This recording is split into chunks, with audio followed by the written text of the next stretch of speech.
this reading actually gets a little bit disturbing because it's been like a serious tussle in a way.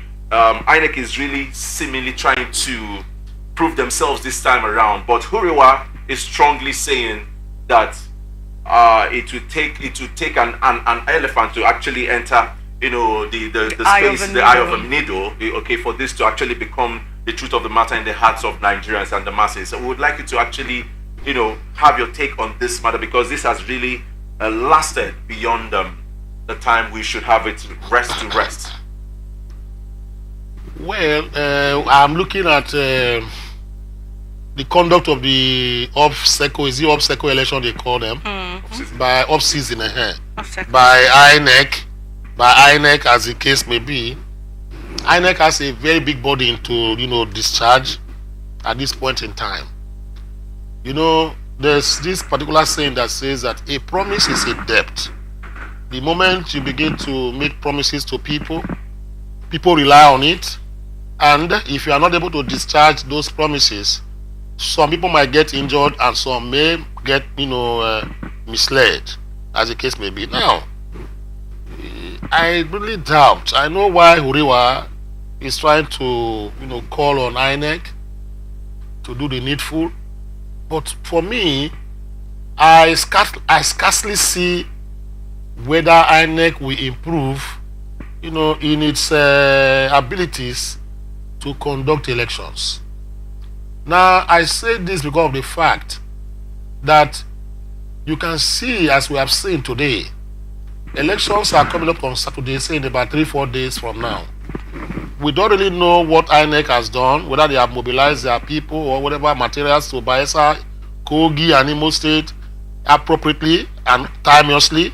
We don't know about that. Now we look at the methods, the modus operandi with which INEC is going to conduct those elections. The first question I want to ask, assuming if the beavers, like they said, they had glitches here and there in the February 25th election, are they saying it will not repeat itself this time around? If it does repeat itself, what will INEC do?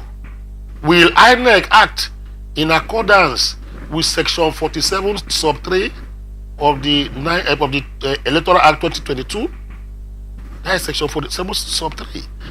That says that wherever there are glitches in a polling unit or any polling area, as the case may be, with the electronic devices or beavers and IRF, etc., as the case may be, INEC is bound to reschedule that particular election, wherein they are not able to rectify, the fault, as the case may be.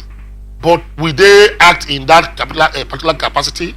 In the last election, they did not do it. Elections went on in spite of the fact that these particular materials had problems in some areas, some polling units. So what is the guarantee that INEC, will not repeat same like it did February 25th? The second one is this.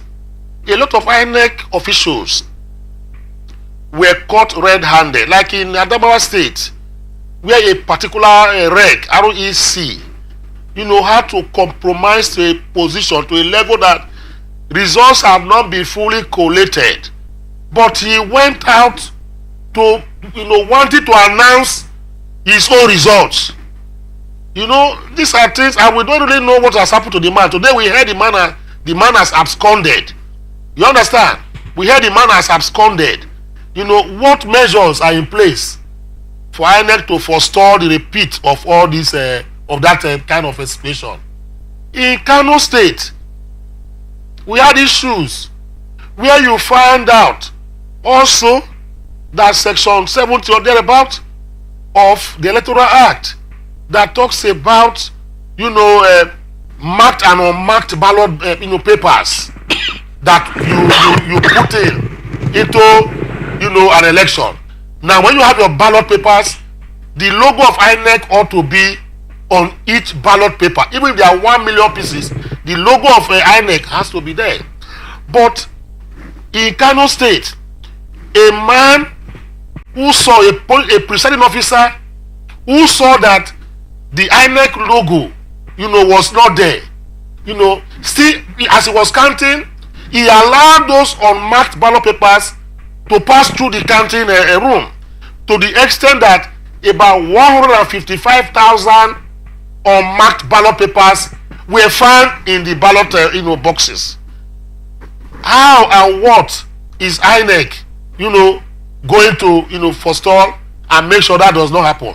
Because that is the major reason why the Court of Appeal is sitting over the tribunal's judgment of overvoting and the essence of unmarked ballot papers.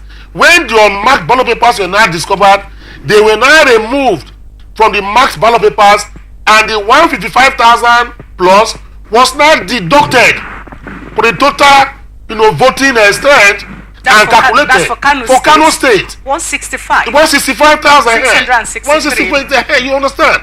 So what method is INEC going to use to do this? Okay. A lot of other issues that they need to give us guarantees about.